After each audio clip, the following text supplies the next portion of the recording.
और जब हार गए तो दुर्योधन ने आवाज लगाई, दुशासन, तुझे उस दिन की बात याद होगी जिस पंचाली ने हमें अंतों के अंत कहा था। आज हम उस दिन का उस पंचाली से बदला लेंगे। जाओ महल से उस द्रौपदी को खींच करके लाओ और लाकर के उसे नंगा करके नगिन करके मेरी जंघा पर बैठा। भगवत श्रोताओ, दुशासन भैया दुर्योधन की आज्ञा लेकर के चला है, जहां पर द्रौपदी स्नान करके अपने बालों को सुखा रही थी, केस बिखरे हुए थे। द्रौपदी के महल में दुशासन चला गया, जहां 10,000 हाथियों का बल। जाकर के उस दुशासन ने द्रौपदी के बालों को पकड़ लिया। द्रौपदी चिल्लाई, अरे दुशासन, आखिरकार तू मेरा छोटा देवर लगता है, बड़ी भाभी माँ के समान होती है, तेने मेरे बालों पर हाथ डाल दिया, तुझे शर्म नहीं आती? छोड़ दे मेरे बालों को।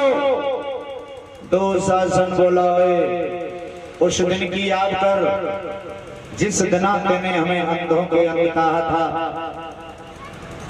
वो दिन तुझे याद होगा। हम उस दिन का आज बदला लेंगे। दुशासन को द्रौपदी ने ललकार शेर की तरह दहाड़ी और बोली, अगर नेक जरा सा शराब दे दो तुझे तो तुम मर जाएगा, लेकिन मेरा ये कर्म नहीं है, हम सतियों का ये भाग नहीं कि हम तुझे शराब दे दें। आंखों में आंसू भर लाई, लेकिन दुशासन उस द्रौपदी को खींचने लगा। ये भाषण, ये उपदेश, हमें पता है कि तुम्हें कितनी शक्ति है, हम जानते हैं तेरे अंदर कितनी शक्ति है। अरे मुझ में 10,000 हाथियों का बल है। और ध्यान रखना, जिसे अपने बल का इंकार हो गया, जिसे अपने पैसे का इंकार हो गया, समझ लेना नाश की जड़ पैदा हो। दुशासन खींचता हुआ उस द्रौपदी को जब गंधारी के महल के पास में लाया तो गंधारी को आवाज लगाई उस द्रौपदी ने, मैया गंधारी मेरी लाज बचा ले। और रो करके वो द्रौपदी उस सास मां गंधारी को पुकार रही है।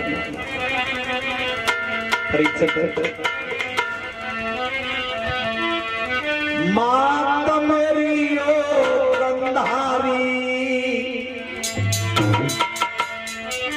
मैयारी मेरी ओ गंधारी, और अब की बचाइए सांस लेना।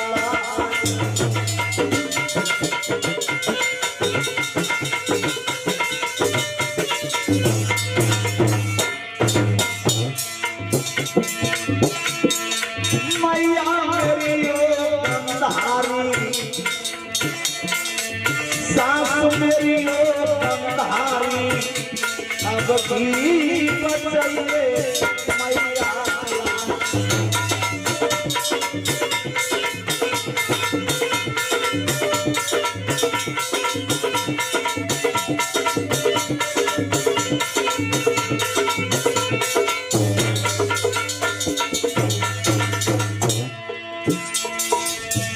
रो करके बोली है,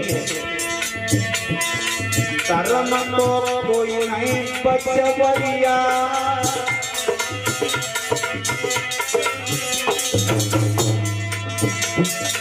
कर्म को कोई नहीं बचवरिया,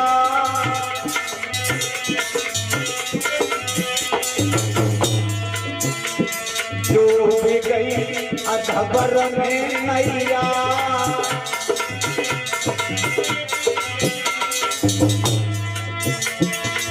डूब गई अधबर में नैया।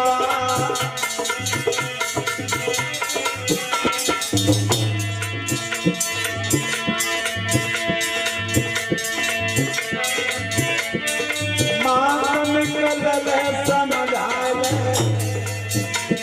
मैया निकल समझा ले, अब अपनी बचाने जनिया।